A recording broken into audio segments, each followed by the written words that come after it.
Hello and welcome to this April wrap up for 2022. So far this year I've had pretty good reading months, averaging about 10 books I'd say per month. April we got 6, which I'm not gonna attack myself for. I think it's still kind of good. And for May that just means I'm gonna have more because I'm already halfway through 3 books that I'm reading at the moment, which I'm supposed to finish before April, but they're very long and they were all fantasy books, so they're all long. There's loads of world building and I was just taking my sweet time with it. Oh, 3 of them are from the same series as well, so I can just breeze right through this very quickly. So I think we should just start. The first book I read in April was The Wicked King by Holly Black. This is the second book in the Cruel Prince trilogy and I gave it 5 stars. I gave the first one 5 stars as well if you missed my March wrap up. I know my months, okay? I gave the first one 5 stars because I absolutely love Jude and I absolutely love Carden, and I just think the whole world building and everything about it. And the second book just stuck to that quality as well. And I especially love Jude being senescale or however you pronounce it, that word. And also knowing that Carden is dead ass just in love with Jude and Jude is just convinced that he hates her. It's very fun. I just love everything about the first 2 books in this series. I don't have any flaws with them or any complaints, because I think Jude's relationship with every single one of the characters is fucking interesting. There's loads of depth to it and there's loads of places they can go, and yeah. And then also the ending for obvious reasons, and just Jude being a dumbass, and it sets up for Jude being a dumbass in the 3rd book, and I really like that. Speaking of the 3rd book, the next one I read was The Queen of Nothing and I gave it 3 stars. I think the ending, I think this book was too short for the trilogy that it's been set up to be. It feels rushed and it feels like we didn't get actual endings to the plot lines that were set up in the first 2 books. I was enjoying it when Jade came back from her exile and all that stuff, but then as soon as Carden got turned into a snake, I was bored. And it's obvious why I was bored. It's because he's one of my favorite characters. So when you don't have Carden, and when all the Jude and Carden interactions are just her talking to a snake, and especially because the book's so short, so when that happened I was okay, so there's all my Jude and Carden moments gone. The ending as well, I actually really like the ending. I just think the way we got to the ending was very rushed and didn't the ending wasn't deserved for this 3rd book. The ending was deserved for the first 2 books. I felt like they said it. What I'm trying to explain is the ending's very happy fairy tale ending. Everyone gets what they want in the end, and I just feel like the way we got to that point wasn't earned. And also Locke, he's just gone in this one. She killed him off screen, off page, and I was just very annoyed with him. We could have done a whole prologue in Tarian's POV where she just kills Locke and it would have been great, but instead it just didn't happen. I like the whole plotline of Jude going back to Fairy by pretending to be her twin. I just think we should have seen said twin killing her husband for some drama, but instead there's just none of it. This book is literally just nothing. This is the book of nothing. It's disappointing, but it doesn't take away from the first 2 books, I feel, because the first 2 books are still 2 of my favorite books. I still enjoy it because I like the fairy tale happy ending and I like seeing everyone happy. I just think the way they got to that point wasn't earned. The next book I read was How the King of Elflame Learned to Hate Stories.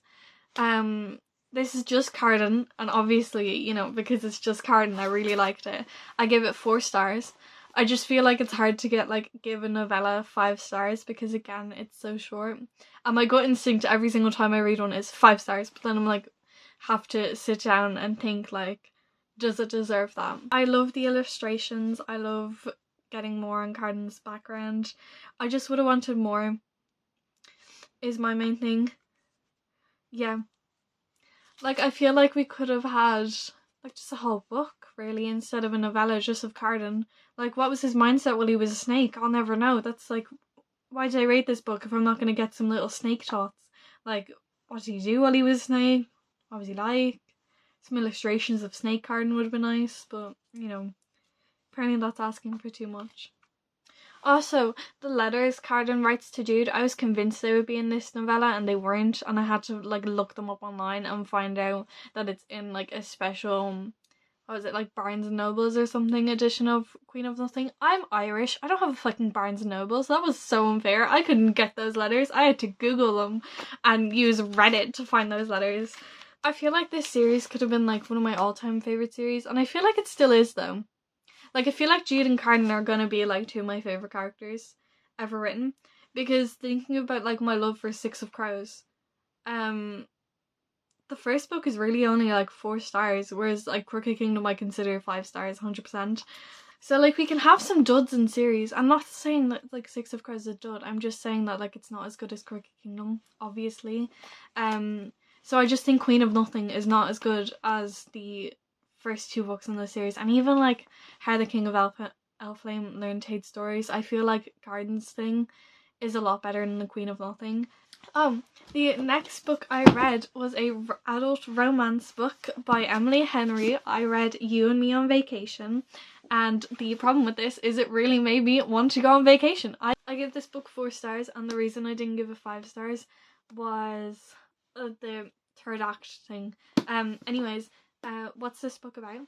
This book is about Poppy and Alex, who are best friends, who go on a vacation every year during the summer, and on those vacations they start falling in love over 12 fucking years. Like, these people are playing a real life, well, not even real life, these people are playing slow burn to the extreme. 12 years of yearning. 12 years. Luckily though, you don't have to, like, you know, suffer through what would be equivalent of 10 years of your life just to read this. It's very short, it's very breezy. You get it's mixed between this summer, which is the summer Poppy says to Alex, hey, let's go on another summer vacation, because they basically had a fight 2 summers ago and haven't talked since, and Poppy is sick of this bullshit. So Poppy is like, Alex, get your ass in on this plane, we are going on vacation again. And that's how it happens. So you're following them in the current timeline where things are kind of awkward. They're kind of like don't know how to act around each other, and then like in the past where they're proper bestos, proper vibing, and it's just really fun.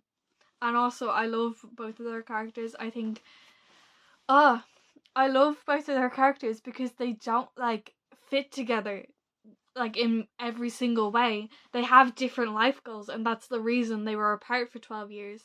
I mean, like, not apart, but like that's the reason they didn't get together for 12 years. And I really like that. They feel like real people. They fight like real people, and their arguments make sense. And I just really like it because it's about like, even if you like someone, that they may not be the right person for you yet. You just have to wait like 12 years. Also though, my problem with most romance books, and I know it's this thing with the genre, but it just like, it's so predictable, and I just like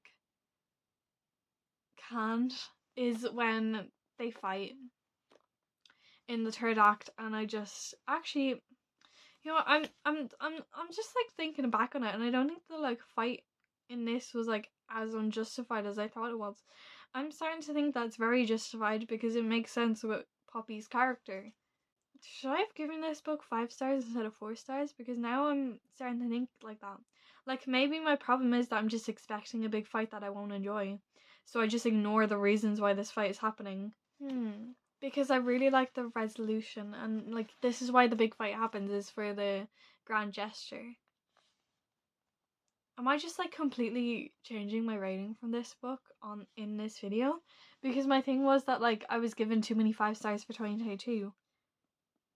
So I wanted to be harsher, but like I think this book deserves 5 stars is what I'm thinking, because I think it's one of the best romance books I've ever read. It's not getting 5 stars because I just remembered what my actual problem with it was. It wasn't the fight, because the fight would have made it go down to like 3 stars because it was already at 4 stars, and that's because the first like half of this book kind of drags a little bit, and I know like it's a slow burn, but I just like wanted it to burn a bit faster. I've rambled about this book way too much, but basically the reason it is 4 stars instead of 5 stars, which I just remembered because I'm dumb, is because of the first half, which is kind of a drag, but at the same time kind of enjoyable. It's just not as good as the latter half of this book. The next book I read was Clap When You Land by Elizabeth Acevedo.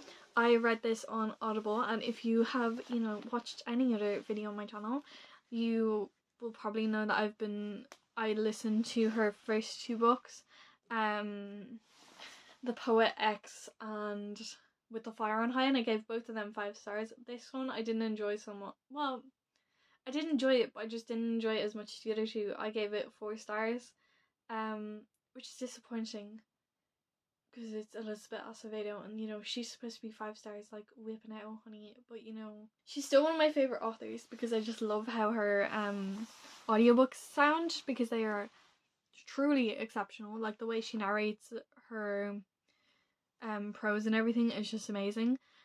The problem with this one was well, I actually need to get into the plot to say what the problem with this one was, so let's start there. The plot of this book is about 2 estranged sisters. Not even estranged, is that the right word? They don't know of each other's existence pretty much, and they're half sisters, and it's basically because their dad is a little snake who has loads of secrets, and he has one family in New York and another family in the Dominican Republic, because you can't have enough, you gotta have 2, one in each country. He spends his summers flying to the Dominican Republic to see his first daughter Camino, and then flies back to see his other daughter Yahara in New York for the rest of the year, and basically neither of them know that this shady motherfucker is doing this. Like, he's the real snake here, never mind Carden. Their dad is the real snake. Oh, and then the plot starts when Mr. Snaky Dad ends up in a plane crash while he's flying between the 2 daughters, and he ends up dying, and then the plot kicks off because the 2 girls start to learn of each other's existence and are like, hey, what the fuck? I liked every other aspect of this book except for the relationship between Yahara and Camino, because I felt like it could have been done more. I felt like there should have been more given to their relationship and the friendship they form when they do eventually meet in the Dominican Republic. But as is, there's just like not that much there. And there's like enough there, but there's just not enough there for me to feel a lot about it. The other elements though about like your parents being not who they seem they are and being flawed people and everything, I really like that, because both of the girls had a very strong connection to their dad because he was a good dad, but not a good husband because 2 families. Okay, the final book I read in April was Perfect on Paper by Sophie Gonzalez, and this officially wraps up all the Sophie Gonzalez books I had to read. I gave this book 4 stars.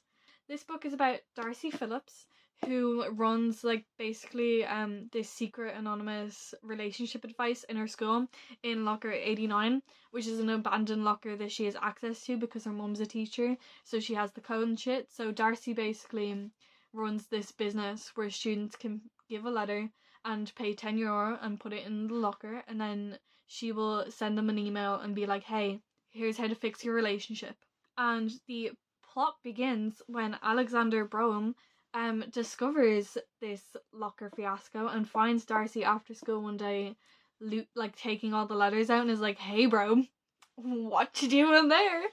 And then basically the 2 of them form an agreement where she's going to help him with his relationship in real time. Yeah, basically going to be his relationship counselor / bestie, as they turn out to be, so he can win back his ex-girlfriend.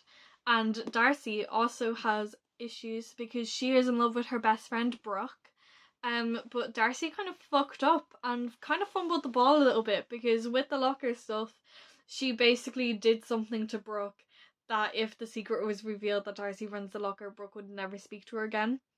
So, you know, we got a lot of problems going on here for these people. And also, Darcy is bisexual. So if you can see where this is going to go, you know.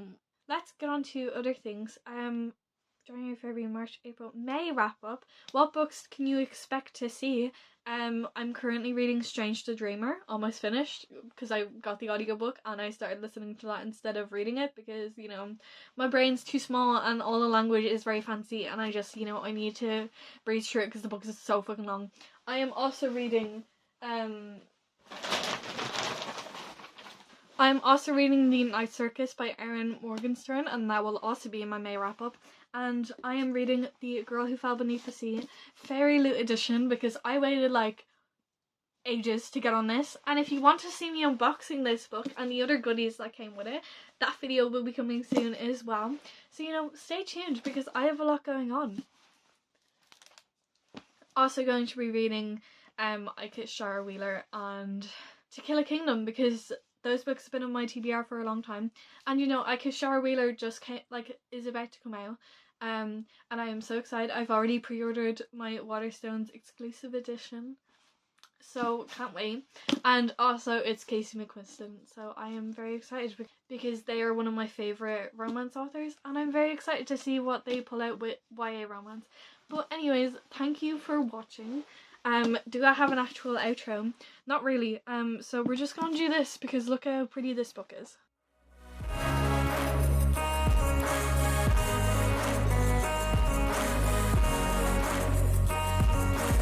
I ain't going back, I'm not falling. I'll push all my chips and call all in. I'll bet on myself, you keep stalling. I hear destiny and it's calling. I'll keep my head up. So I know none of you are going to understand this for a few years because the book is not out yet, and you know, publishing's complicated, but I bought this jacket inspired by my series. It's not even inspired by it, I literally just saw it and I really wanted it because it's blue, and in Cards of Darkness there is a blue Leatherman jacket that plays an important part in the books, and I really wanted it, so I feel great right now because I love this thing and I probably will be wearing it all the time. That's all I wanted to add. Thank you.